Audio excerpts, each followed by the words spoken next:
गल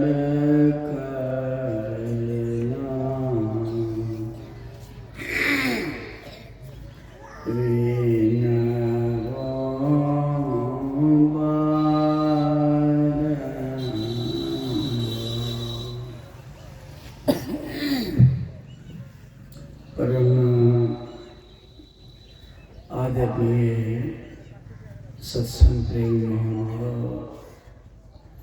तथा परमादरणीय माता एवं बहनों,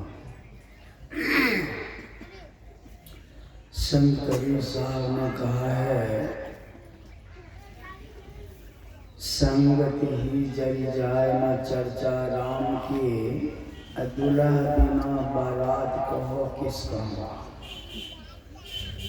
बारात हो और उस बारात में दुल्हा ही नहीं हो, वह बारात कैसी हो, कौन पूछेगा उसको खाने के लिए।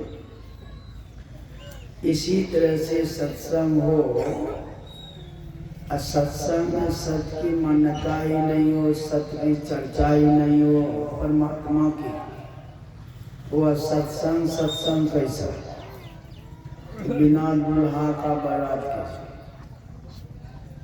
कहने का मतलब सत्संग का यह अनिवार्य विषय है। जैसे कोई यात्री यात्रा करने से पूर्व गंतव्य स्थान का पता लगा लेता है, हमको कहाँ जाना है और वहाँ तक जाने का रास्ता क्या है, तब वो यात्री यात्रा करता है।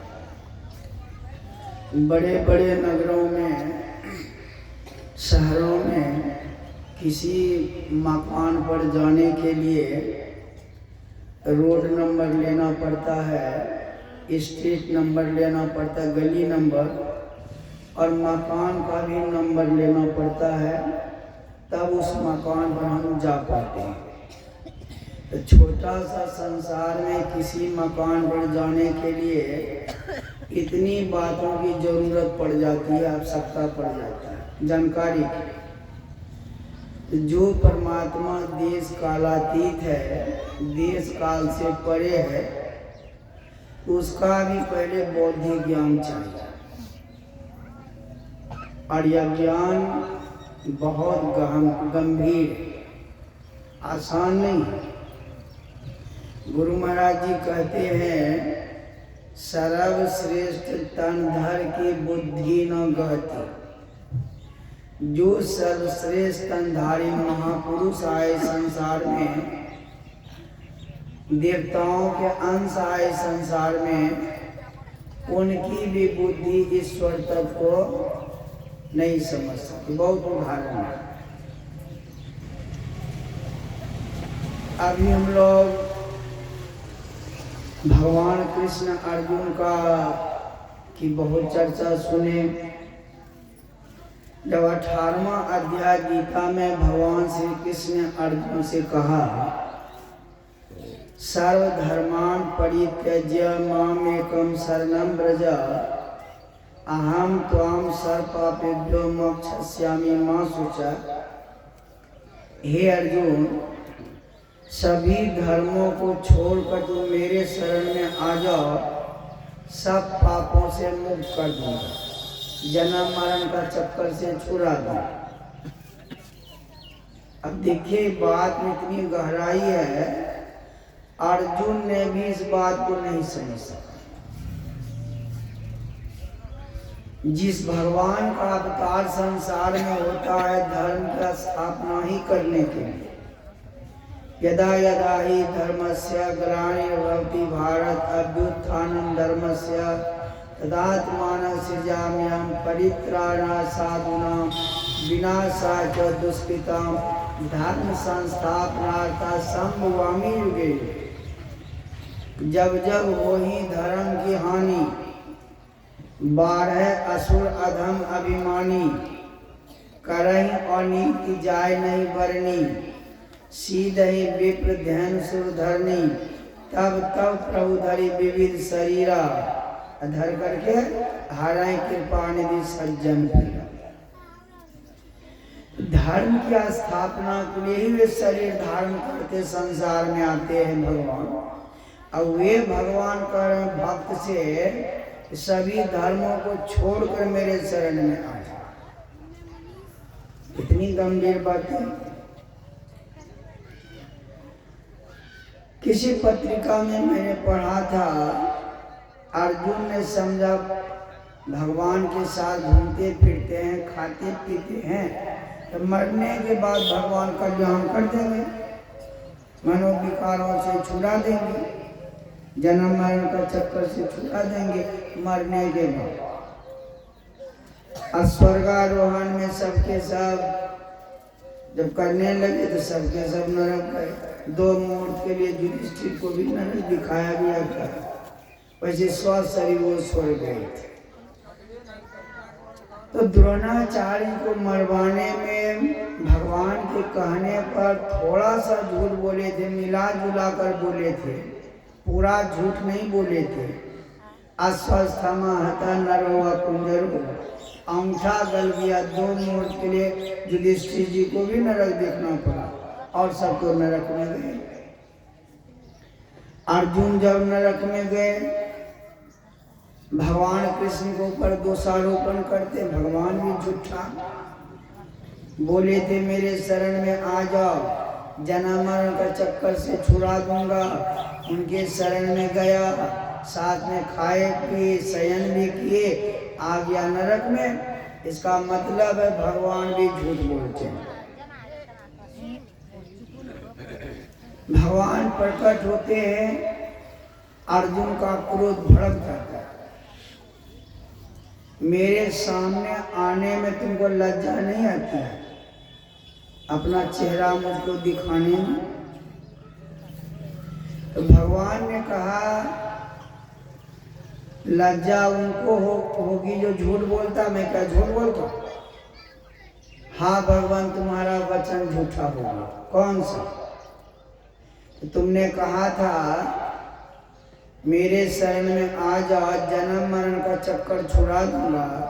अब मैं तेरे शरण में गया, आ गया नरक में, तेरा वचन झूठा नहीं। ये बच्चा किसका जो बिठाइए नहीं? सत्संग सुनने देखने को। तो भगवान ने कहा अर्जुन तुम मेरे शरण में नहीं आए हो, अब मेरा दर्शन अभी तक तुमको एक बार भी नहीं हुआ। अर्जुन ने कहा भगवान कहाँ कहाँ खाए पिए थे, साथ में शयन के सब याद है? कहा मैंने कहा ना एक बार मेरा दर्शन तुमको नहीं हुआ। अर्जुन ने कहा था मुझको पंचायत बैठाना पड़ेगा। कहाँ कहाँ के साल घूमे फिरे, खाए पिए, दुनिया के लोग नहीं जानते हैं। महाभारत की लड़ाई तो पूरी दुनिया के लोग जानते हैं।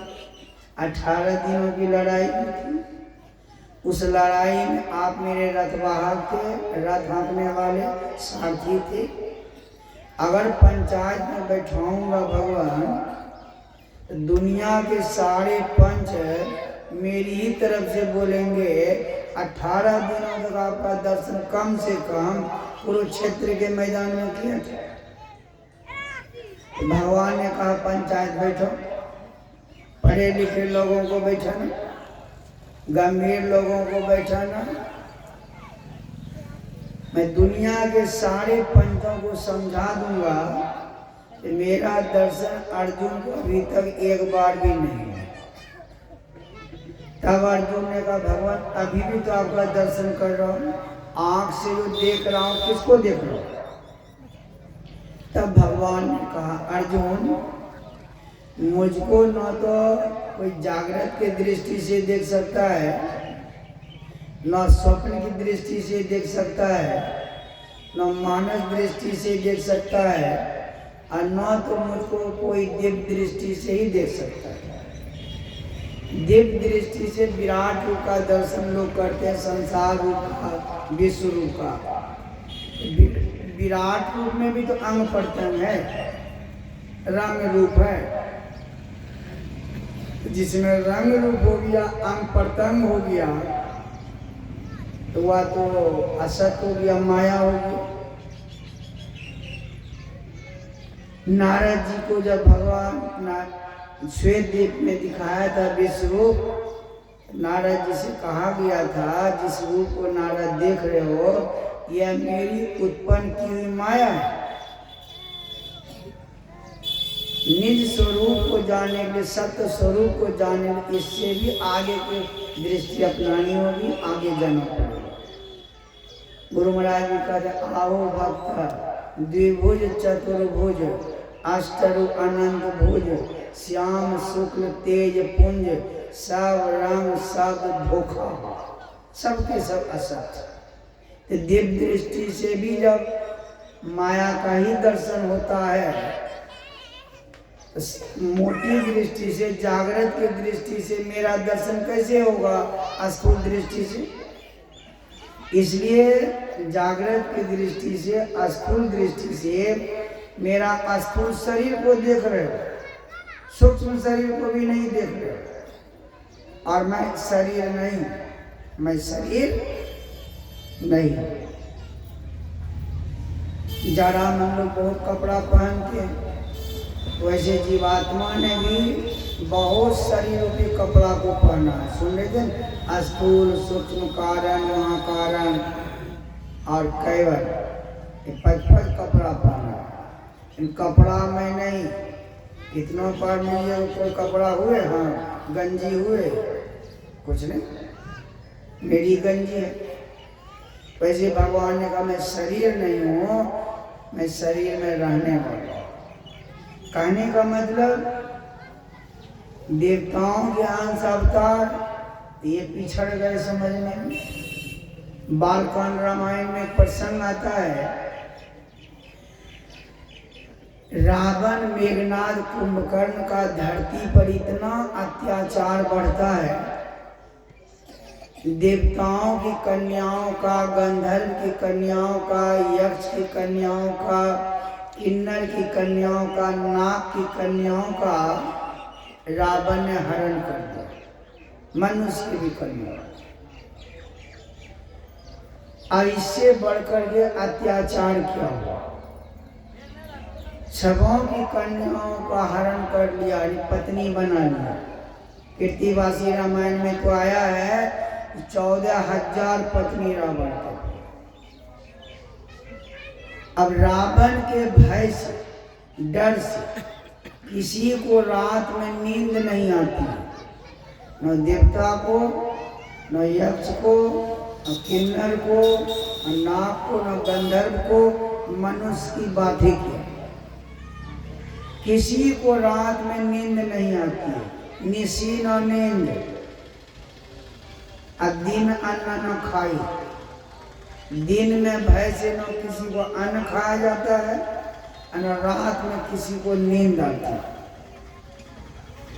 पृथ्वी माँ गौ का रूप धारण करके ब्रह्मलोक जाती, ब्रह्मा के पास, अब प्रार्थना करके, हे ब्रह्मदेव, मेरे ऊपर इतने बड़े बड़े पहाड़ हैं, जंगल है, समुद्र है, इससे मैं अपने को भाग महसूस नहीं करती हूँ, कोई मुझको कष्ट नहीं है। परंतु मेरे ऊपर ही रहकर जब लोग पाप करने लग जाता है, अधर्म करने लग जाता है, धर्म कर्मों का लोप करने को उतर जाता है, पापों का भार मुझसे धोया नहीं जाता। इसलिए हे ब्रह्मदेव, इन राक्षसों के अत्याचार से हमारी रक्षा कीजिए। तो ब्रह्मा जी ने 7 शब्दों में कह दिया, इन राक्षसों से मैं भी किसी प्राणी को छुड़ा नहीं सकता, क्योंकि इन राक्षसों से मैं भी परेशान हूं। मैं खुद परेशान हूं राक्षसों से, तो दूसरों की परेशानी कैसे छुड़ा सकता? इन राक्षसों से मैं खुद त्रस्त हूं, तो दूसरे जीवों की त्रासदी में कैसे छुड़ा सकता? अब मैं खुद जन्म मरण के चक्कर में पड़ा हुआ हूँ, मस्कई करें विरंची प्रभु, अजहिमा सबके ही, दूसरे का आवागमन का चक्कर में कैसे छुड़ा सकता हूँ? पृथ्वी माँ कहती है तब किनके शरण में जाना पड़ेगा?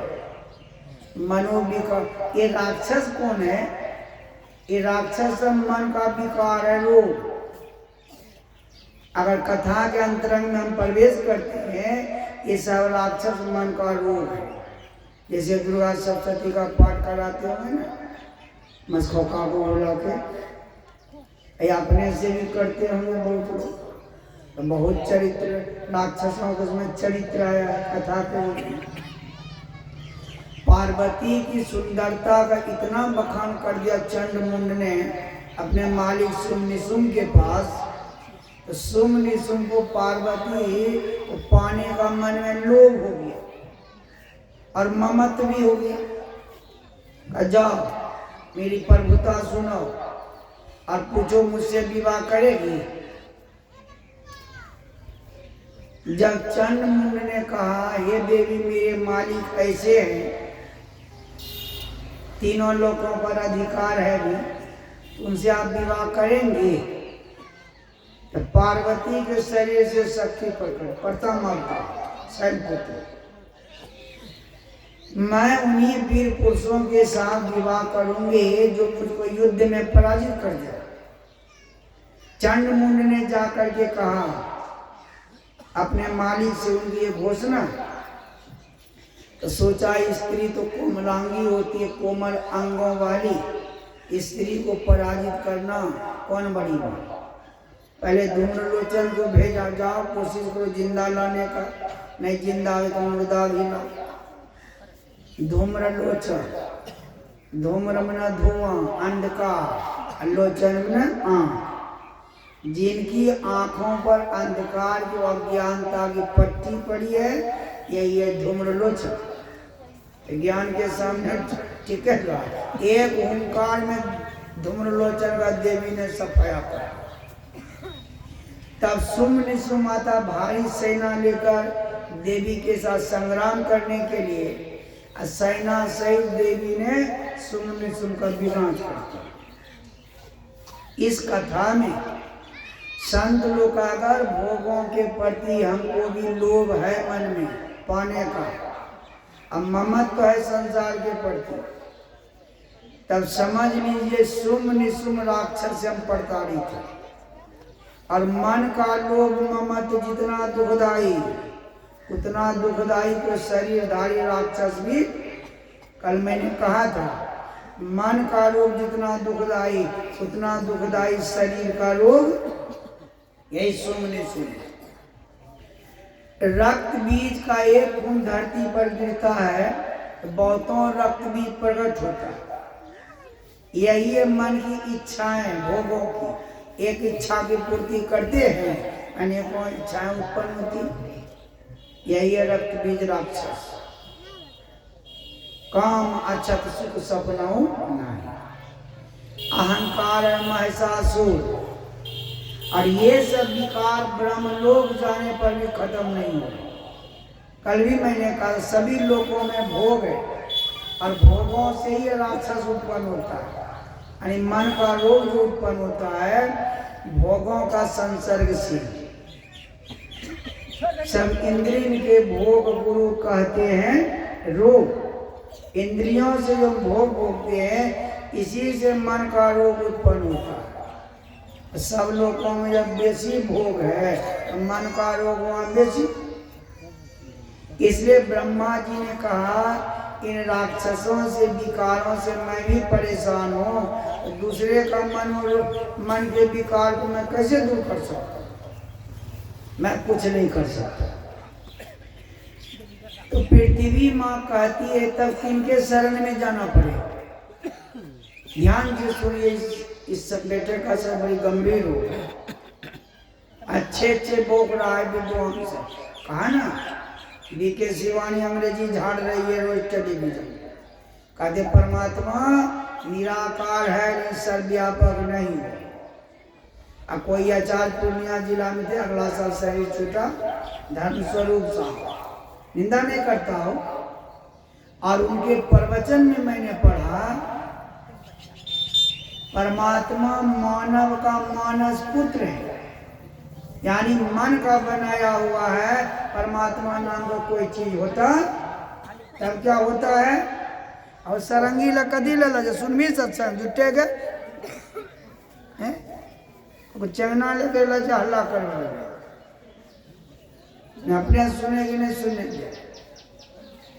श्री सदगुरु तो क्या कह रहे थे, बच्चा को उछलाए कूदाए जाओगे पीछे बैठे तक होगा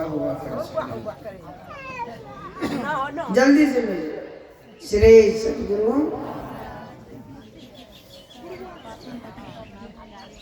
ब्रह्मा जी ने कहा जिस नारायण भगवान के एक अंश मात्र की शक्ति से हम करोड़ों ब्रह्मा विष्णु महेश जन्मते रहते मरते रहते, करोड़ों ब्रह्मांड बनते रहते बिगड़ते रहते, जिनकी एक अंश मात्र की शक्ति से उन्हीं नारायण के शरण में जाना पड़ेगा। चलिए हो गया उपदेश।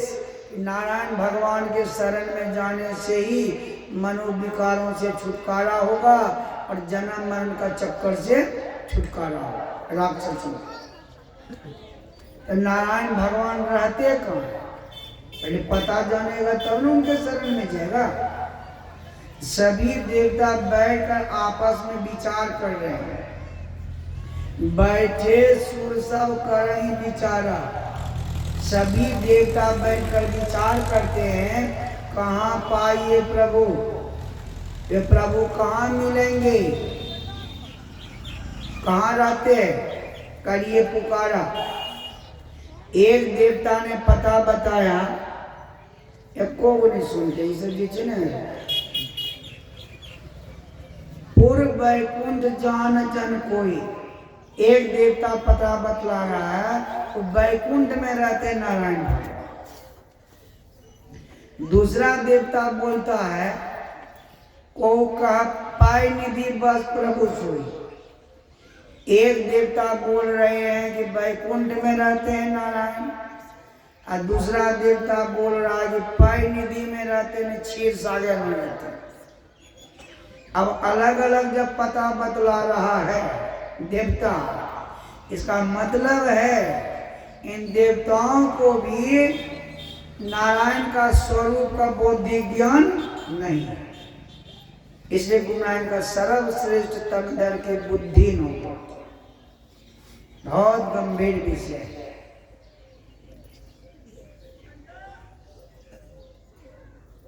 संतों ने कहा इन्हीं की उपासना करने से कल्याण हो। सर्वशक्तिमान ही है, उन्हीं के अंश मात्र की शक्ति से सब कुछ संचालित, सारे देवी देवता भी उन्हीं से संचालित है। ब्रह्मा सृजन करते उन्हीं की शक्ति से, विष्णु पालन करते उन्हीं की अंश मात्र की शक्ति से, रुद्र संहार करते उन्हीं के अंश मात्र की शक्ति से। ये सर्वशक्तिमान संतों ने कहा इसकी उपासना कीजिए, इनकी भक्ति कीजिए। एक आप ध्यान से मेरे सुनिएगा, समझिए। चरणदास जी महाराज के जीवन की प्रारंभिक घटना है। एक दिन गए थे सत्संग, एक दिन प्रथम दिन, तो महात्मा जी बोल रहे थे पूजा होनी चाहिए सर्वश्रेष्ठ की, जो सर्वशक्तिमान है उनकी भक्ति होनी चाहिए। तो एक दिन में कितनी बात समझे हो। गुरु नानक का एक जन्म में भी किसी ने संतों का ज्ञान को समझ लिया, संत मत के ज्ञान को समझना चाहिए, सौदा सस्ते में पड़े, तो जन्म भर की बात हो। तो एक दिन में कितना समझे। इसके मन में हुआ सभी देवताओं में प्रथम पूजे जाते हैं गणेश भगवान, इसलिए गणेश जी सर्वशक्तिमान है। तो चांदी की मूर्ति बनवाई गणेश जी की और रोज लड्डू चढ़ाने लग गए। सर्वशक्तिमान की पूजा शुरू हो गई, लड्डू चढ़ाने। एक दिन चरणदास जी ने देखा गणेश भगवान की मूर्ति के आगे से एक लड्डू एक चूहा लेकर के बिल में घुस गया। इसको देखकर इसके मन में हुआ चूहा इनके आगे से लड्डू लेके भाग गया, कुछ नहीं बोले। इसका मतलब चूहा के डर से कुछ नहीं बोला। इससे मजबूत है चूहा, डर से कुछ नहीं बोले। बिल की खुदाई करके चूहा को पकड़ा, अब पैर में धागा लगा कर बांध दिया। अब सर्वशक्तिमान चूहा की भक्ति शुरू हो गई। कुछ दिन किए, इसके बाद एक दिन वहां के बिल्ली के आ जाने पर धागा सहित समेत चूहा बिल में घुस गया। इसको देखकर इसके मन में चूहा भी तो कमजोर है, इससे मजबूत है बिल्ली, उनके डर से भागी। तो सर्वशक्तिमान है बिल्ली, तो कोई दिन बिल्ली की पूजा की। एक दिन पुनः उन्होंने देखा कुत्ता का जाने पर बिल्ली भाग जाती है, और बेकार समय बर्बाद हो। ये भी तो कमजोर है, इससे मजबूत है कुत्ता। तो कुछ दिन कुत्तों की भक्ति किए। चरणदास जी के संत थे, प्रारंभिक जीवन की घटना सुना। एक दिन उनकी पत्नी भोजन बना के चली स्नान करने के लिए। अब कुत्ता उसका था बड़ा वफादार समझदार, रसोई घर के चौखट पर देख फैला के बैठ गया, बकरी उकरी अंदर न चला जाए, कोई मवेशी न। यानी भोजन की रखवाली करने के लिए पूरे चौखट पर शरीर फैला के कुत्ता बैठ गया।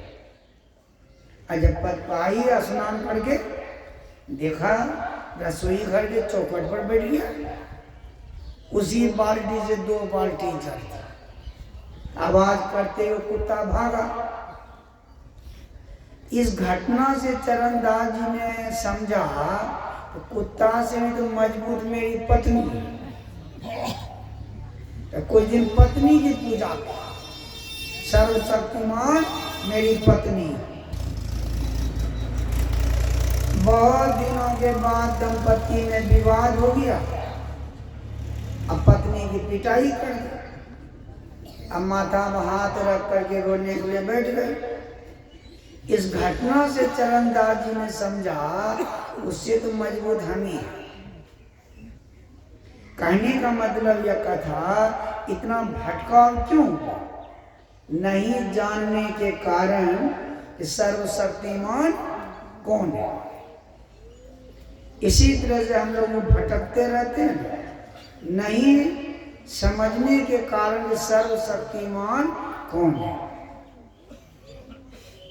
उत्तरकांड रामायण में तुलसीदास जी ने लिखा है, खूब ध्यान से सुनिए।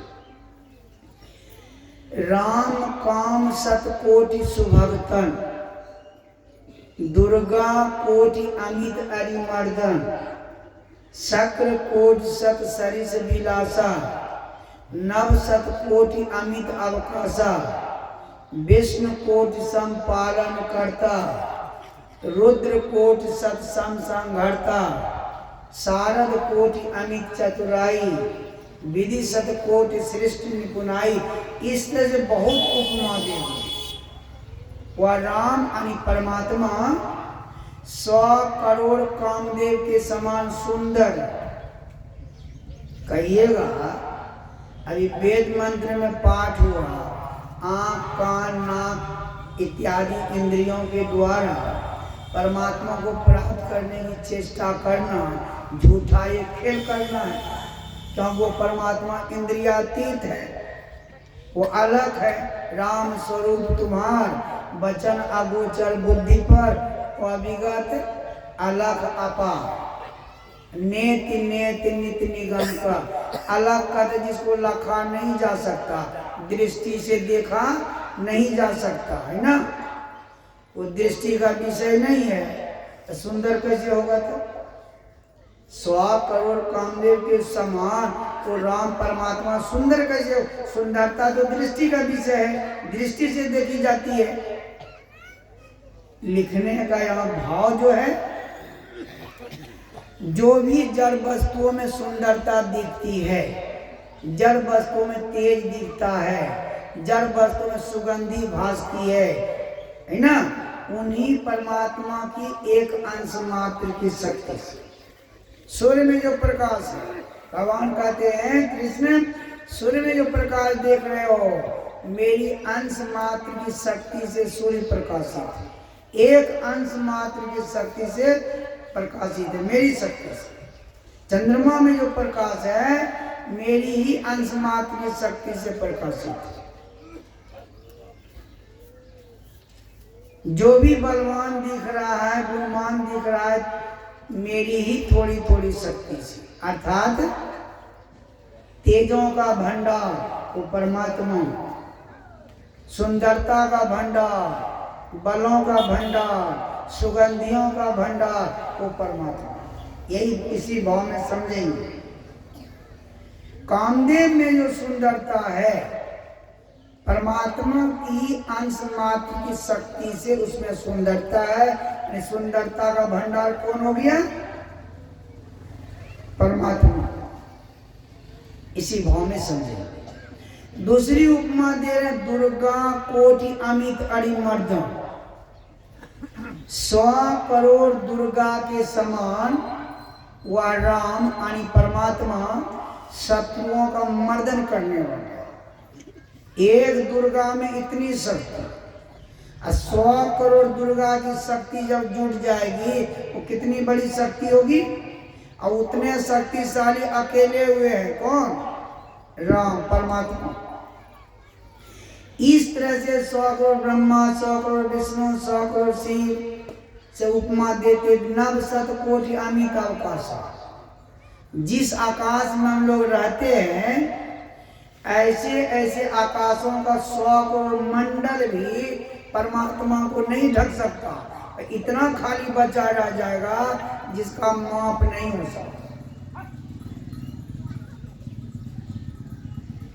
84 में जो अभिनंदन ग्रंथ प्रकाशित हुआ था गुरु महाराज जी का, उसकी भूमिका में इसमें लिखा हुआ है,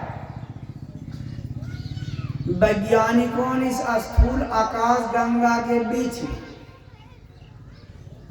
आकाश में भी दर्जे हैं, लख लख आकाशा, लख लख पताला, और उपनिषद में 5 आकाश की संक्षेप में चर्चा। आकाश, पराकाश, महाआकाश, सूर्याकाश, परमाकाश। आकाश से पराकाश सूक्ष्म, पराकाश से महाआकाश सूक्ष्म, महाआकाश से सूर्याकाश सूक्ष्म, और सूर्याकाश से परमाकाश सूक्ष्म, और परमा आकाश से भी परमात्मा सूक्ष्म। तो स्थूल आकाश गंगा के बीच में, और जो जितना सूक्ष्म होगा उसका विस्तार उतना अधिक होगा। पीछे में इस पर चर्चा करूंगा। इस स्थूल आकाश गंगा के बीच में वैज्ञानिकों ने तारा का खोज किया। अब वैज्ञानिकों के द्वारा प्रकृति का बनना 2 अरब वर्ष तक माना जा रहा है, वैज्ञानिकों के द्वारा। अब 2 अरब वर्ष तक में अभी तक उस तारा का प्रकाश केंद्र से चलकर धरती पर नहीं पहुंचा, जबकि प्रकाश की गति प्रति सेकंड 1,86,000 मील। 1 सेकंड में प्रकाश कितना दौड़ता है? 1,86,000 मील। अब 2 अरब वर्ष तक में अभी तक उसका प्रकाश इस गति से चलकर धरती पर नहीं पहुंचा। और यही दूरी आकाश गंगा की चारों तरफ हो जाएगी तारा से, क्योंकि तारा वो बीच में है। कितना बड़ा है आकाश गंगा। और ऐसे ऐसे आकाशों का 100 करोड़ मंडल कितना बड़ा हो जाएगा, और वह मंडल भी परमात्मा को नहीं ढक सकेगा। कितना वह खाली बचा रह जाएगा। अमित अवकाश, अमित अवकाश बचा रहेगा। कहिएगा समूह तो किया जाएगा ससीमों का, आकाश को लगता असीम के जैसा, लेकिन आकाश असीम नहीं है।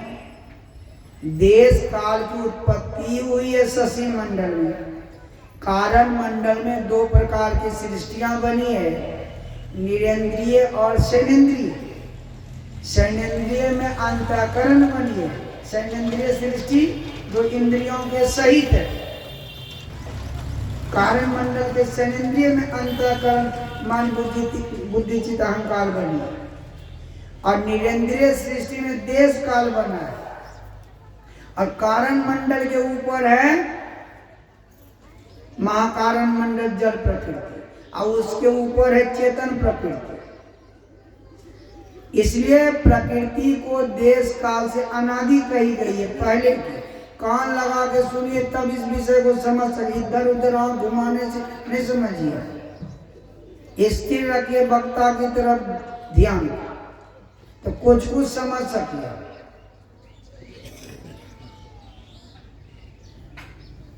इसलिए प्रकृति को देश काल से अनादि कही गई है पहले की, क्योंकि देश काल बना है कारण मंडल के निरेंद्रिय सृष्टि, और उसके ऊपर है जड़ प्रकृति, उसके ऊपर है चेतन प्रकृति। इसलिए प्रकृति देश काल से अनादि है और परमात्मा का अपेक्षा सादी है, क्योंकि प्रकृति बनी है और परमात्मा बना नहीं।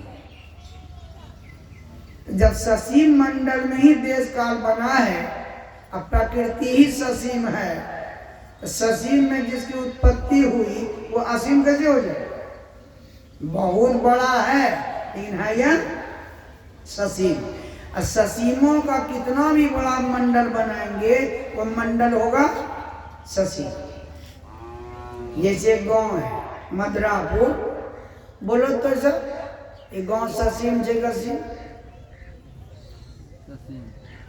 और नीचे पूछे नहीं समझे, सुनना चाहिए, कौन लगाए दृष्टि इधर उधर। इस गांव का और छोर है, सीमा है, आदि अंतर, इसलिए इसको कहेंगे ससी। ऐसा ऐसा गांव 100 करोड़ बस्ती बनाएंगे एक जगह, और जो बड़ी से बड़ी बस्ती बनेगी वह ससीम होगी कि असीम? कोई बोलो तो असीम। हाँ ठीक बोले, ससीमों का समूह ससीम।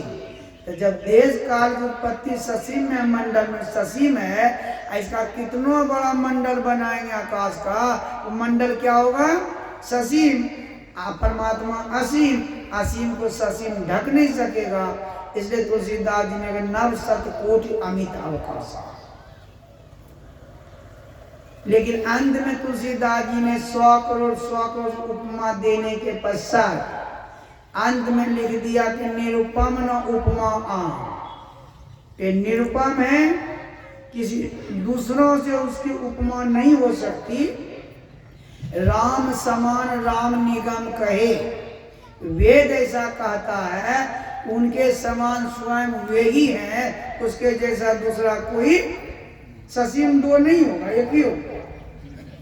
तो पहले जो मैंने ऐसा कह दिया, 100 करोड़ ब्रह्मा, 100 करोड़ विष्णु, 100 करोड़ शिव, 100 करोड़ दुर्गा के समान परमात्मा है, 100 करोड़ सरस्वती के समान विद्या में चतुर है, यह कहना कैसा हो गया? तो देखिए सच्चाई तुलसीदास जी लिख दी है कि जिमी कोट सत खद्योत सम रवि कहत अति लघुता लहे। जिस प्रकार से 100 करोड़ खद्योत यानी जुगनू, रात में देखते कीड़ा जलता बुझता है, इसको कहते हैं जुगनू, देहात में भोग जुगनी। 100 करोड़ जुगनू उग जाए तो सूर्य के प्रकाश के बराबर में हो जाएगा? रात्रि की संज्ञा खत्म हो जाएगी? नहीं ना। फ्रांस देश वाला भी जुगनू उग जाए। फ्रांस देश में मच्छर नहीं होता, जीके में पढ़ाई होती है, और वहाँ का जुगनू इतना पावरफुल कि 2 जुगनू अगर कमरा में प्रवेश कर जाता है, 40 वाट के बल्ब इतना रोशनी फैलाता है, प्रकाश। किताब लोग पढ़ लेता आसानी से। वो भी जुगनू उग जाए 100 करोड़, सूर्य के प्रकाश के बराबर में हो जाएगा? दिन कहला जाएगा? बिनु रवि राति न जाए। अगर कोई अज्ञानतावश मूर्खतावश ऐसा कहने लग जाए कि 100 करोड़ जुगनुओं का प्रकाश सूर्य के प्रकाश के बराबर में हो जाएगा, ऐसा कहने से सूर्य का बड़प्पन घटाना होगा, सूर्य की हीनता करनी होगी। इसी तरह से पूर्व में मैंने जो कहा 100 करोड़ कामदेव 100 करोड़ दुर्गा है ना, ऐसा कहना परमात्मा के बारे में परमात्मा की हीनता करनी होगी। यानी 100 करोड़ ब्रह्मा 100 करोड़ विष्णु 100 करोड़ दुर्गा की शक्ति भी परमात्मा की शक्ति के बराबर में नहीं है। इसकी व्याख्या करता हूं थोड़ा सा।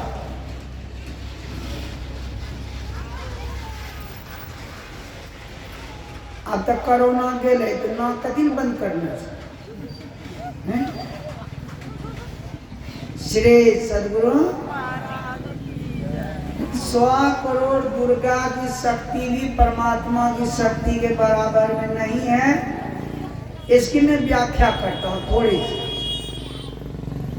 परमात्मा असीम है, उनकी शक्ति हो जाएगी असीम, मापा नहीं जा सकता। दुर्गा में कितनी शक्ति है इसको नापते हैं, खूब ध्यान से सुनिए। गुरु महाराज जी जब 1940 ईस्वी में सत्संग जो ग्रंथ प्रकाशित करवा रहे थे एलाइट प्रेस भागलपुर में, तो मार्कंडेय पुराण के अंतर्गत दुर्गा का स्वरूप से संबंधित गुरु महाराज को श्लोक मिला। और मार्कंडेय पुराण का एक छोटा सा अंश है दुर्गा सप्तशती, जैसे महाभारत का ही अंश है श्रीमद् भागवत गीता भीष्म के अंतर्गत का, वैसे मार्कंडेय पुराण का छोटा सा अंश है दुर्गा सप्तशती।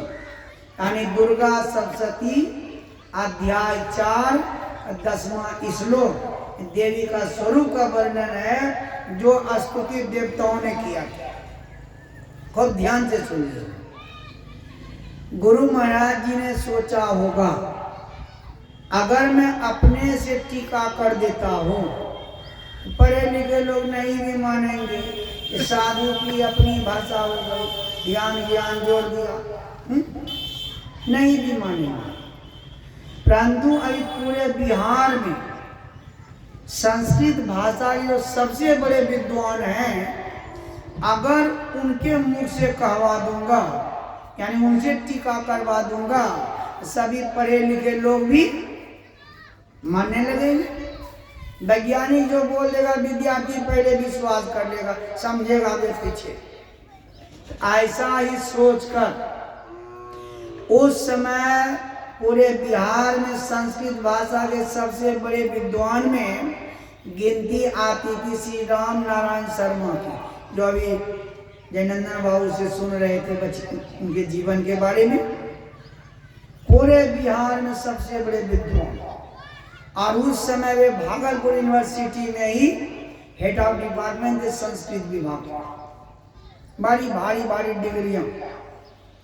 गुरु महाराज जी ने श्लोक सहित पत्र लिखा उनको और आदेश करते हैं इस श्लोक का 100% व्याख्या करके आप मेरे पास भेजिए। उस विद्वान ने श्लोक की विस्तार से व्याख्या की। पूरी व्याख्या गुरु महाराज जी सत्संग योग में नहीं दिए, सत्संग योग में सार ज्ञान को गुरु महाराज जी दिए, लेकिन पूरी व्याख्या का अनादर भी नहीं। प्रथम पत्रिका में ही गुरु महाराज जी निकलवाए। शांति संदेश पत्रिका 1950 ईस्वी से प्रकाशित हुई है, और जनवरी माह की पत्रिका यानी प्रथम पत्रिका में ही शब्दात्मिका देवी शीर्षक से विद्वान का पूरा लेख गुरु महाराज जी निकलवाए। वो पत्रिका मेरे पास है आश्रम में, उसको मैंने अब बाद में भी अब पूरा लेख निकाला गया है पत्रिका में, मैंने देखा था। इस लेख को जब मैंने देखा, विद्वान ने लिखा है जब देवी ने महिषासुर का संहार कर दिया, सेनापति का संहार कर दिया, इंद्र इत्यादि देवता आकाश में प्रकट होकर के देवी के ऊपर फूलों की वर्षा की। अब पुष्प वृष्टि के पश्चात इंद्र इत्यादि देवताओं ने दुर्गा का स्तुति की है। वही है 10वां श्लोक। और स्तुति में पहला शब्द का प्रयोग किया है, हे देवी आप शब्दात्मिका है। आप क्या है? शब्दात्मिका। दूसरा शब्द हे देवी आप स्फोट है। तीसरा शब्द हे देवी आप उद्गीत हैं, आप प्रणव हैं। इस तरह से बहुत शब्द है, पर्यायवाची शब्द। सबकी व्याख्या करने के समय नहीं है, समझ जाएंगे तो 3 शब्द से। देवी का स्वरूप क्या है? शब्दात्मिका। शब्दात्मिका से अभिप्राय आत्मन का एक अर्थ होता है स्वरूप। शब्दात्मिका का मतलब है जिसका स्वरूप है शब्द, वह हुई शब्दात्मिका। यानी श्री श्री देवी का जो स्वरूप है वो शब्द है। जो शब्द के पार में है ना, उसका अवतार नहीं होता है। आवे जाए सो माया है प्रतिपाल, काल नहीं वाको ना कहूं गया न आया। वे कहीं आते जाते नहीं। तो देवी का स्वरूप है शब्द। हे देवी आप स्फोट हैं। स्फोट किसको कहते हैं? रोज गाते हैं। है प्रथम स्फुटित पराधारा जिनसे कहिए स्फोट है। परमात्मा से जो प्रथम ध्वनि निकली है, in the beginning was the word, आदि नाद, आदि शब्द, जो दिव्य गुण सहित है, अत्रय गुण रहित। त्रय गुण से रहित को दिव्य गुण कहा जाता है। कुछ ही लोग समझ पाएंगे। हे देवी आप स्फोट है, यानी आदि नाद, आदि शक्ति, आदि शब्द। तीसरा शब्द देवताओं ने कहा, हे देवी आप उद्गीत है। इसके लिए मैंने देखा तो अभी उच्चारण है, थो भी उच्चारण है। एक होता है गीत और दूसरा है उद्गीत। पिंड से जो ध्वनि निकलती है, शरीर से जो शब्द निकलता है, उसको कहते हैं गीत। एक गीत गाइए, मुंह से गाते। शरीर से जो शब्द निकलता है उसको कहते हैं गीत। और वह शरीरी से जो शब्द निकला है उसी को कहते हैं उद्गीत। तो परमात्मा को शरीर है नहीं, तो परमात्मा से जो शब्द निकला है उसी को कहते हैं उद्गीत। देवी का स्वरूप क्या हो गया? शब्द। देवी का स्वरूप क्या हो गया? शब्द। अब शब्द 2 प्रकार का, आहत और अनाहत। अनहद और अनाहत। अनहद नाद है सगुण, अनाहत नाद है निर्गुण। सृष्टि के 2 बड़े मंडल हैं, सगुण और निर्गुण, अपरा और परा, जड़ और चेतन। प्रश्न करता है,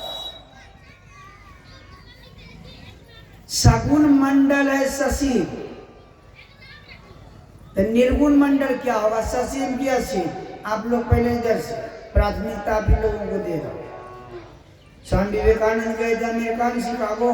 my dear sisters and brothers ही बोले, पहले माता बहनों को ही संबोधन किया। आप लोगों को ही पहले मैं कर रहा हूँ। बोलिए, सगुण मंडल है शशि, निर्गुण मंडल शशि होगा कसी। अच्छा ठीक है, आप लोग बोलिए हैं शशि। तो बोलो सगुण है शशि, निर्गुण क्या होगा? हैं अच्छा, ये दोनों मंडल हैं शशि। मंडल है ना, प्रकृति न है। प्रकृति तो परमात्मा ने है। हाँ? तो प्रकृति है शशि। सगुण मंडल हो या निर्गुण मंडल हो, दोनों प्रकृति है शशि। जहाँ जिसमें निर्गुण लिखा है, ओम लिखा है, राम नाम, कृष्ण नाम है ना, कैबल मंडल देखते हैं ना, उसके ऊपर ऐसे ऊपर लकीर दिया हुआ घेरा, वो भी घेरा के अंदर है। कैवल मंडल भी निर्गुण मंडल भी घेरा के अंदर है। अब कैवल के ऊपर निर्गुण के ऊपर लिखा शब्दातीत, पिंड ब्रह्मांड का नक्शा में शब्दातीत, शब्द जोड़ अतीत, अतीत न परे, जहाँ शब्द नहीं है वहाँ कंब नहीं, और जहाँ कंब नहीं वहाँ कोई रचना नहीं। वही शब्दातीत पद ही परमात्मा का पद है, उसके ऊपर गुरु महाराज जी घेरा नहीं दिए। वही है असीम निर्गुण मंडल, सगुण मंडल दोनों है ससीम। 5वां पारा में गुरु महाराज जी लिखते हैं सत्संग योग चौथा भाग के 5वां पारा में जड़ और चेतन के सब मंडल शांत हैं और अनस्थिर है। शांत में दंत सो लिखा हुआ है। कौन सा? दंत सो। अगर दंत सो रहेगा शांत में, इसका अर्थ हो जाएगा शशि। स्व जोड़ अंत बराबर शांत यानी शशि। अगर तालब सो होगा तब उसका अर्थ हो जाएगा शांति का परमात्मा। तो दंत सो है जिसका अर्थ होता है शांत। तो जड़ के 4 मंडल हैं, चेतन का 1 मंडल है, सृष्टि के कुल 5 मंडल हैं। ये सब के सब शांत हैं यानी अंत सहित हैं, यानी ससीम और अनस्थिर है, कोई स्थिर नहीं। तो सगुण निर्गुण दोनों ससीम है ना। देवी का स्वरूप जब शब्द है तो शब्द मंडल ससीम है, उनकी शक्ति ससीम होगी कि असीम?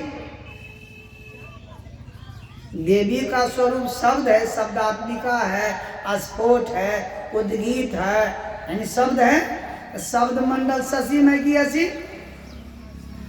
बोलो ना, अभी तुरंत बोलल छी। ससीम शब्द मंडल है, असीम है निशब्द मंडल। शब्द मंडल है ससीम। देवी का स्वरूप जब शब्दात्मिका हो गया, अस्फोट हो गया, उद्गीत हो गया, यानी शब्द हो गया, तो शब्द मंडल है ससीम। तो देवी की शक्ति हो जाएगी ससीम। बहुत शक्ति है, आकाश बहुत बड़ा है लेकिन है यह ससीम। तो देवी में बहुत शक्ति है लेकिन वह शक्ति होगी ससीम। ससीमों का कितना भी बड़ा मंडल बनाएंगे तो क्या होगा? ससीम। इसलिए 100 करोड़ दुर्गा की शक्ति से भी परमात्मा की शक्ति की तुलना नहीं की जा सकती।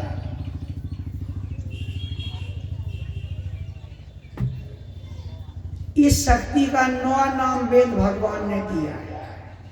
गुरु महाराज भी बहुत नाम दिए है। स्फोट वही, उद्गीत वही, ब्रह्मनाद वही, ब्रह्म शब्द वही, राम नाम वही, कृष्ण नाम वही, परम प्रचंडनी शक्ति वही, साज और अक्ति ऐश्वर्य पराक्रम से युक्त है, ओम वही। वेद भगवान ने इसी शक्ति और शाक्त में अंतर है, दोनों एक ही नहीं है। इसका 9 नाम दिया वेद भगवान ने। पहला नाम शैलपुत्री, दूसरा नाम ब्रह्मचारिणी, तीसरा नाम चंद्रघंटा, चौथा नाम कुष्मांडा, 5वां नाम स्कंद माता, 6ठा नाम कात्यायनी, 7वां कालरात्रि, 8वां महागौरी और 9वां सिद्धिदात्री। 9 नाम दिए, इसलिए हम वैदिक वाले नवरात्रि मनाते हैं। शैलपुत्री, शैल मना पहाड़, वो हिमवान की बेटी है कन्या पार्वती। हिम का अर्थ बादल भी होता है और हिम का अर्थ बर्फ भी होता है। बादल से भी पानी ही निकलता है और बर्फ से भी पानी ही बनता है। और जल जो होता है स्वच्छ करने वाला, दूसरों को स्वच्छ करने वाला होता है। इसलिए वह शक्ति जो है जीवों को पवित्र करने वाली, स्वच्छ करने वाली, कल्याण करने वाली। और कालिदास ने संगम नाटक किताब में हिमालय कहा गया मेरुदंड को, और कहा पार्वती हिमालय पर ही प्रतिष्ठित है। मेरुदंड के ठीक ऊपरी भाग में ये शक्ति विराजित रहती है। ये सब अध्यात्म। प्रथम दूसरा नाम ब्रह्मचारिणी। ब्रह्मचारी किसको कहते? विद्या अध्ययन करने वाला है। शक्ति स्त्रीलिंग है, इसलिए इसका यहाँ ब्रह्मचारिणी कहा गया है। यानी ब्रह्म का साक्षात्कार कराने वाली, जो शक्ति को प्राप्त कर लेगा वो ब्रह्म का साक्षात्कार करा देगी, है ना। सुमरई राम नाम एक बार उतराए भवजल। एक बार जो उस निर्गुण शब्द को पकड़ लेगा, परमात्मा का निकटवर्ती शब्द है, the word was with God. परमात्मा का एक नाम कृष्ण है, कृष्ण का नाम आकर्षण करने वाला, इसलिए वह शक्ति आकर्षण करने वाली चुंबकत्व का गुण है। गुरु महाराज का चुंबक से लोहा को अलग भी किया जा सकता है कि जो सूरत उस शब्द में एक बार फंस जाएगी, उसके ऊपर बमगोला बरसे, बाघ निकले, सूरत को कोई शब्द से छुड़ा नहीं सकता। एक बार पकड़िए ना, राम नाम सुन रही एक बार उसको पकड़िए भवसागर से पार, तो ब्रह्म का साक्षात्कार करा ही देगी। सूरत शिष्य शब्द गुरु, अगर उस शब्द को पकड़ लिए तो सूरत वो आपका गुरु हो जाएगा, और सूरत शिष्य उसको उसमें मिलाइए तो छोड़ेगा। इसलिए उसका नाम है ब्रह्मचारिणी, ब्रह्म का साक्षात्कार कराने वाली। तीसरा नाम चंद्र घंटा। सूर्य घंटा क्यों नहीं रखा? इसलिए इस सूर्य के प्रकाश में गर्मी है और चंद्रमा के प्रकाश में गर्मी नहीं है। ब्रह्म प्रकाश में गर्मी नहीं है, और गर्मी होता तब तो त्रिकुटी मान में जाता तो साधक जलिए जाता, क्योंकि सूर्य से करोड़ों गुना विशेष प्रकाश है। कोटि भानु छवि तेज उजाली, जा सम्मुख सूर्य अमित अंधार है, तो त्रिकुटी मानने में जल जाते हैं। लेकिन उस प्रकाश में गर्मी नहीं है, उसमें शीतलता है। भानु के अंदर शशि का वासा, इसलिए चंद्र ज्योतिषना से शक्ति को उपमा दिया है। चंद्र और घंटा से मतलब ध्वनि, वह शक्ति ज्योति स्वरूपा है, ध्वनि स्वरूपा है, इसलिए वेद ने उस शक्ति का नाम रखा चंद्र घंटा। चौथा नाम कुष्मांडा।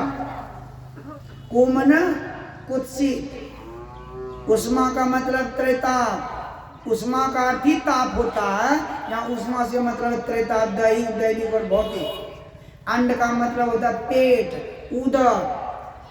जिस संसार में त्रेताप परिव्याप्त है, यह संसार जिसके उदर में समाया हुआ है, वह शक्ति है कुष्मांडा। सकल दृश्य उदर मेली सोवै निद्रा तजी जोगी। जोगी लोग जिस संसार में त्रैताप है, संपूर्ण संसार को अपने पेट में घुसाकर निठा नींद से सो जाता है, शरीर संसार से बेखबर हो जाता है। शरीर संसार का त्रैताप जोगी को व्याप्ता, इसलिए उस शक्ति का नाम है कुष्मांडा।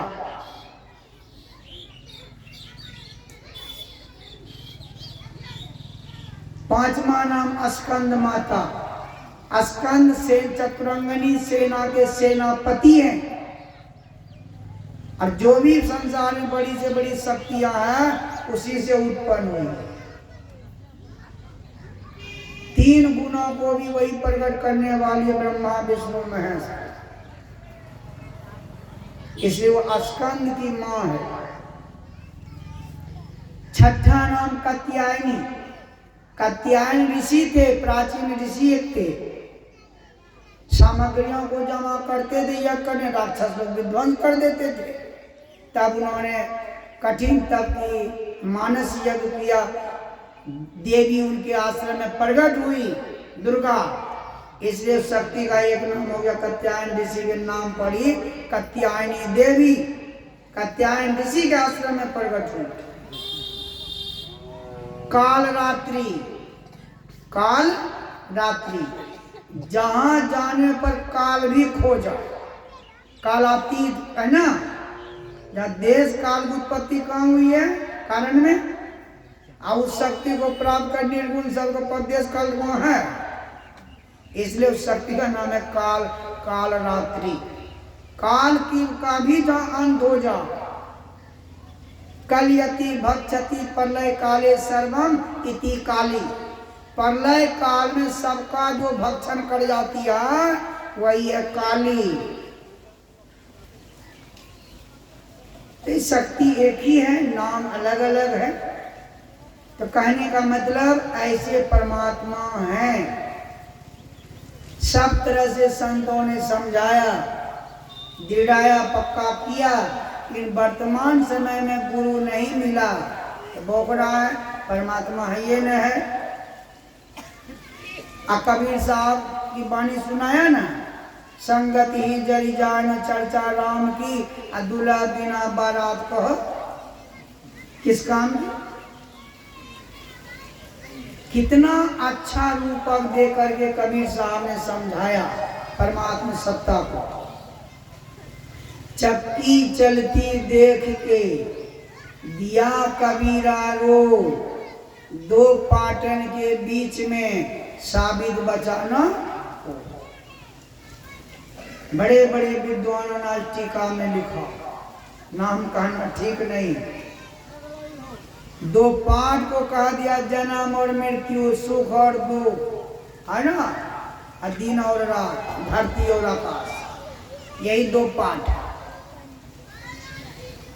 संगीत सम्राट का मैंने प्रवचन सुना जलोटा का, ये प्रवचन नहीं भजन, मंगलाचरण पद को गाया है और उन्होंने अर्थ कर दिया धरती और आकाश दो पाठ। तो महात्मा से पूछा अर्थ सही नहीं, क्या है दो पाठ? इसका उत्तर कबीर साहब के ही वचन में दिया हुआ, लेकिन वहां पर दृष्टि विद्वान की नहीं जा रही है ना, क्योंकि भावना बना लिया गड़बड़। परमात्मा है ये नहीं है, भावना है परमात्मा है ही नहीं, तो परमात्मा संबंधी बात सूझेगा। जिनकी रही भावना जैसी प्रभु मूर्ति देखते। तो कबीर साहब कहते हैं, काल रूप चक्की चले सदा दिवस अरुरात, अगुण सगुण दोई पाटला जामे जीव हिसार। अगुण यानी निर्गुण, यही जो दो सृष्टि के मंडल है सगुण और निर्गुण, यही चक्की का दो पार्ट है। काल रूपी चक्की का दो पार्ट है। जैसे ऊपर वाला पार्ट चक्की का घूमता है और नीचे वाला स्थिर, वैसे अष्टधा प्रकृति जो है, सगुण मंडल जो है, इसमें क्षण क्षण परिवर्तन हो रहा है, बदलाव हो रहा है। भले सूझ नहीं रहा कि शरीर में बदलाव हो रहा। 25 साल आए थे को बाल मेरा पका था नरपतगढ़ में, अब सब बाल पक गए, तो परिवर्तन हो रहा। पृथ्वी घूम रही है, लग रहा है स्थिर। ये सगुण मंडल जो है ये चक्की का घूमने वाला पार्ट है, और निर्गुण मंडल जो है चक्की का स्थिर पार्ट माना है नहीं। निर्गुण मंडल भी स्थिर नहीं है, कह चुका हूं ना।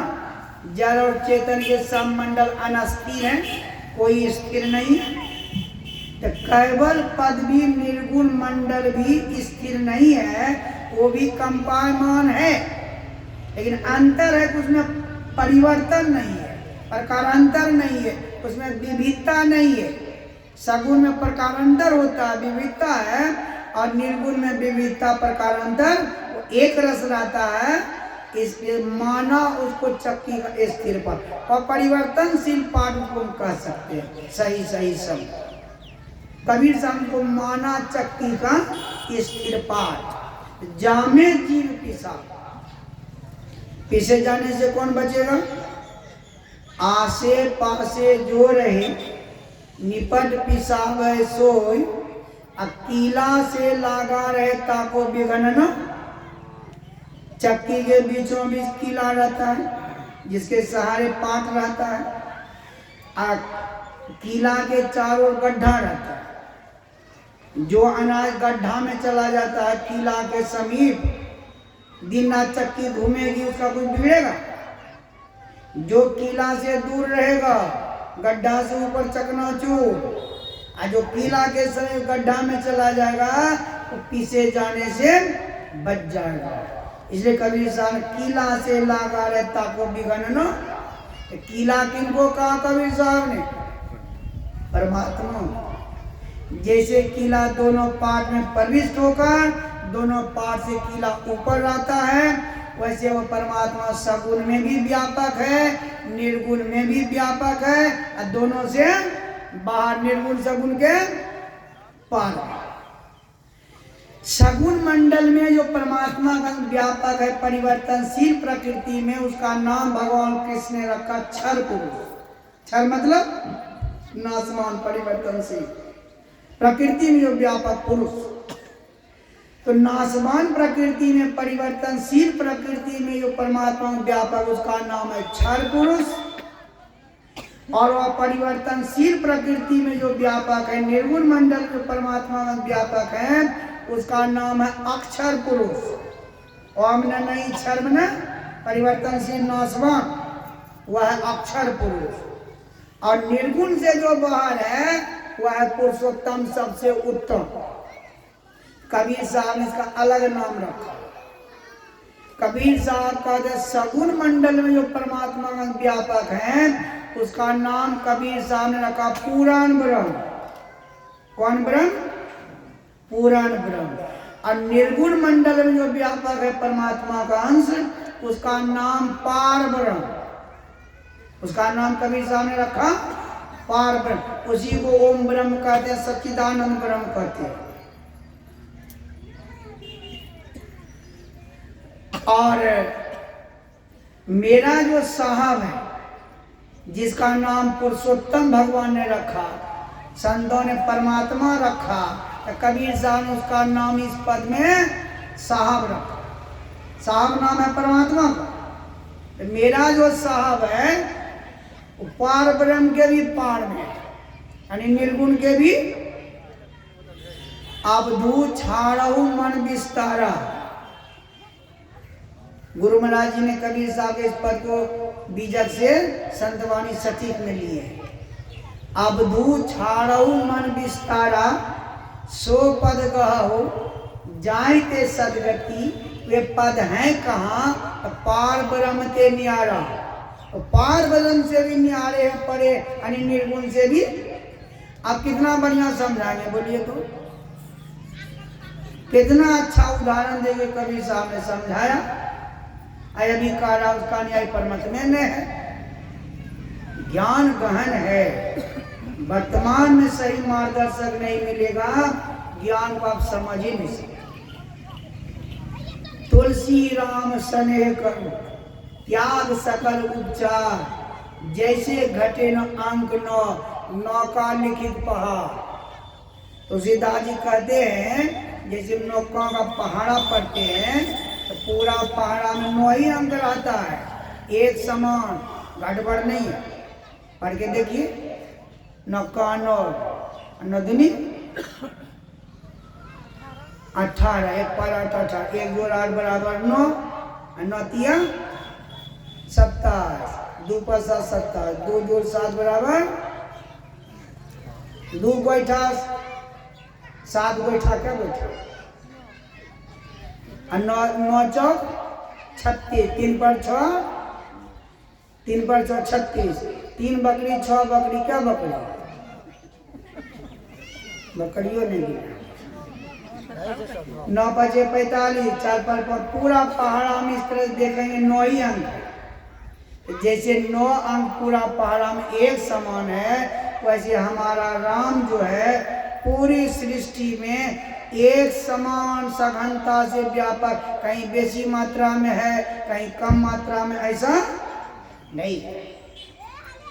इसलिए कुछ ईश्वरवाचक शब्दों में यही सर्वव्यापकता दिखलाने के लिए एक समान व्यापक है, इसलिए 9 ही अंक।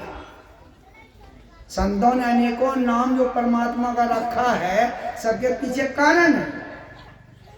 नारायण, नार जोर अयन, नार मन प्रकृति अयन मन भा, आपो नारायण की प्रोक्ता आपो वै नर सुन व तातदस्यानंद पूर्वं नारायण अस्मृत मनु जी ने लिखा है।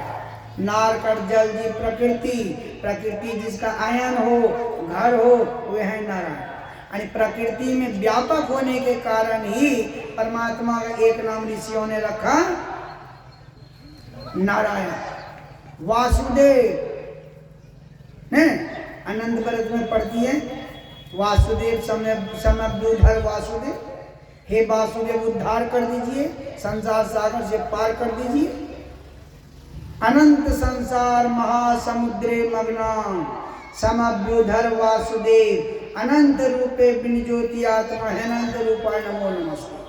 ये अनंत व्रत करने का मंत्र है। 14 गिड्ढा वाला डोरी वहीं डल गए, अगले अनंत डोरा, वो अनंत के नाम है। एक बित्ता के छे 14 इंच के, वो अनंत के नाम है। अनंत नाम है परमात्मा का, व्यापक व्याप अखंड अनंता। डोरी के मानी डल के अनंत भगवान। मंत्र पंडित जी पढ़े छे, पूछे नहीं छे है? मंत्र अनंत संसार महासमुद्र मग्नान। इस असार संसार सागर में हम जीव मग्नान यानी डूब रहे हैं, आवागमन के चक्कर में गोता खा रहे, दुख है। इसलिए समबुद्धर वासुदेव, हे वासुदेव समबुद्धर उद्धार कर दीजिए, संसार सागर से पार कर दीजिए, जन्म मरण का चक्कर से छुड़ा दीजिए। तो वासुदेव को कह रहा है। तो वासुदेव नाम भी परमात्मा का है, शब्दकोश में आया है, हिंदी शब्द सागर में मैंने देखा। प्रकृति जिसमें वास करती है उसको कहते हैं वासु, इस शब्दकोश में लिखा हुआ। प्रकृति जिसमें वास करती है उसको कहते हैं वासु। तो प्रकृति ससीम है, ससीम वास करेगी, अटेगी किसमें? असीम में। कि असीम ससीम में अट जाएगी। एक घर में परमात्मा अटेगा? घर की सीमा है, मंदिर मस्जिद की सीमा है, और परमात्मा अल्लाह असीम है, अटेगा? इसलिए उसका एक नाम है अनिकेत। किसी निकेत में किसी घर में समा नहीं सकता, इसलिए परमात्मा का एक नाम है अनिकेत। बहुत नाम है। तो जैसे राम, ब्रह्म और भी बहुत शब्द हैं, इन सब शब्दों में 9 ही अंक। खूब ध्यान से सुनिए, नहीं तो टेलीविजन पर अंग्रेजी सुन करके बहुत जाइएगा। राम हम कैसे लिखते हैं? अक्षर में रो आ मु, इसमें देखिए 9 ही अंक है। पहला वर्ण है रो, रो के माँ व्यंजन है, यो रो लो नहीं पढ़ते हैं। यवर्ग का ये दूसरा व्यंजन है, यो रो, यवर्ग का ये दूसरा व्यंजन है। इसके बाद है आ, ओ आ, दूसरा स्वर। इसके बाद है मो, प प मो, पबार का 5वां व्यंजन है। सब अंक को जोड़ दीजिए, 2 जोड़ 2 जोड़ 5 बराबर कितना? राम में 9 ही अंक। जैसे 9 अंक पूरा पहाड़ा में, वैसे राम पूरी सृष्टि में एक समान व्यापक। इसी राम को हम दूसरे ढंग से भी देखेंगे। शुरू से अगर व्यंजनों की गणना करेंगे, क से रोकमा व्यंजन होगा, कवर्ग में 5 व्यंजन, चवर्ग में 5, टवर्ग में 5, तवर्ग में 5, पवर्ग में 5, 25, और 25 2 27। अगर क से हम गिनती शुरू करेंगे, शुरू से व्यंजन की, तो 27वां नंबर पर है, ये 27वां व्यंजन है। इसके बाद है आ, ओ आ, दूसरा स्वर। इसके बाद है मो, तो क से गिनती करेंगे तो मो 25वां नंबर पर है, तो 25वां व्यंजन हो गया। सब अंक को जोड़िए, 27 जोड़ 2 जोड़ 25 योगफल 54। कितना हो गया? 54, 5 पर 4 54, 5 जोड़ 4 बराबर कितना? बुखार जी। हाँ, अब पर्व त्योहार में तो सुखाली 12 घंटा 24 घंटा छठ में। श्री सदगुरु मुँह पड़ा की बात। श्री सदगुरु अब देखिए ब्रह्म शब्द है, 4 वर्णों के योग से बने, वो रो हो मु। इसमें देखिए कितना अंक है। पहला वर्ण है बो, मो था 25वां व्यंजन, बो के म होगा। देखिए जिसको शरीर में है ना पेट अन्न नहीं देने से होता है, सुबह सुबह खाने का आदत, वो जा करके खा सकते हैं। हाँ, इसमें कोई बंधन नहीं। मुआ था 25वां व्यंजन, तो बो के मुँह होगा, बो के बाद भो, इसके बाद मुँह, 2टा कम होगा यानी 23वां होगा, नहीं ना 23। इसके बाद है रो, ये 27वां व्यंजन था। इसके बाद है हो, बो रो हो मो, 4 वर्ण है। तो क से गिनती करेंगे तो हो 33वां नंबर पर है, 33। और अंत में है मुँह, 25वां था। अब सब अंक को जोड़ी, 23 जोड़ 27 जोड़ 33 जोड़ 25, योग फल हो जाएगा 108। कितना हो गया? 108 कैसे लिखते हैं? 108। 1 जोड़ 0 जोड़ 8 बराबर कितना?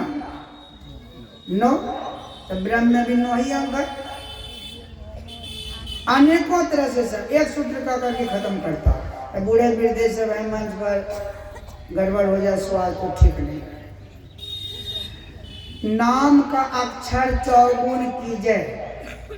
मैं और लोगों के लिए सुनाता हूँ जो है ना प्रचार प्रसार के लिए, सत्संग में लोग सत्य सब जानते करते। नाम का अक्षर चौगुन कीजिए, 5 मिलाकर 2 गुण कीजिए, 8 से भाग हरे तुलसी, शेष बचे उर में धर लीजिए। तुलसीदास जी का कोई नाम ले लो, जब अभिगत है, सब में है, सब नाम रूपनी का, तो कोई नाम ले लो और उस नाम जितने वर्णों का वह नाम है उसको 4 गुना कर दीजिए, 5 जोड़कर 2 गुना कर दीजिए, 8 से भाग दे दीजिए, जो शेष बचेगा उसी को उर में यानी हृदय में धारण कर लीजिए। वही हमारा प्राप्तव्य है, उसको प्राप्त कर लीजिए, जन्म मरण का चक्कर खत्म हो जाए। उदाहरण के लिए एक शब्द लेते हैं मस्जिद। जो मन में है तो मुसलमान का मस्जिद में हमारा राम कैसे रहेगा, और वे भी कहते हमारा मस्जिद में तुम्हारा राम कैसे रहेगा, तुम्हारा राम अयोध्या में। संत कहते जो हमारा राम को अभिगत है, उसे कहीं खाली नहीं है, तो मस्जिद में भी है। तो मस्जिद शब्द में 4 वर्ण है, सिर्फ व्यंजन लेंगे हम, ठीक है। 4 वर्णों का ये शब्द है। तो सूत्र में बैठाइए, नाम का अक्षर चौगुन, 4 वर्ण का था, 4 गुना कर दिए, 4 चौक बोलते जाइएगा, 4 चौक 16, 5 मिलाकर 16 5 21, 2 गुण कीजिए, 21 दूनी 42। अब कहते 8 से भाग हरे तुलसी, शेष बचे उर में धर लीजिए। 42 में 8 से भाग देंगे, कितना खाएगा? 8 पंजे 40 खाएगा, शेष कितना बचेगा? 2। राम में 2 ही व्यंजन है, रो और मो। राम मीन्स परमात्मा। तो मस्जिद में भी घुस करके, मस्जिद से भी वो बाहर है। जो सूक्ष्म होता है ना, स्थूल में व्यापक और अपना मंडल बाहर रखता है, और जो जितना पूर्व का होता है उतना वो महीन। 5 तत्वों में सबसे पहले का आकाश है।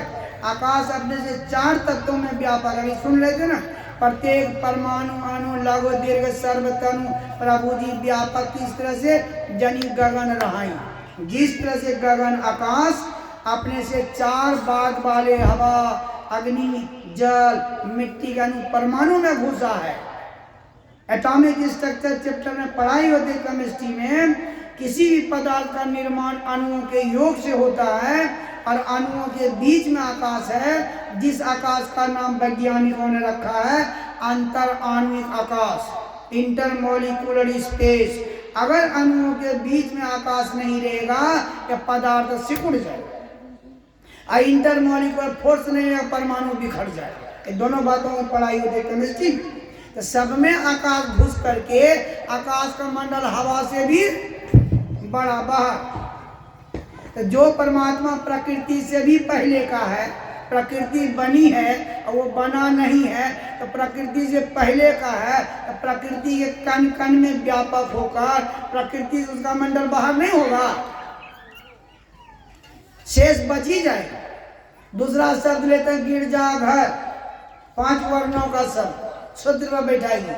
नाम का अक्षर 4, 5 चौक 20, 5 मिलाकर बोलते जाइए 25, 2 गुण कीजिए 50, 8 से भाग दीजिए, 8 छक 48, शेष कितना बच गया?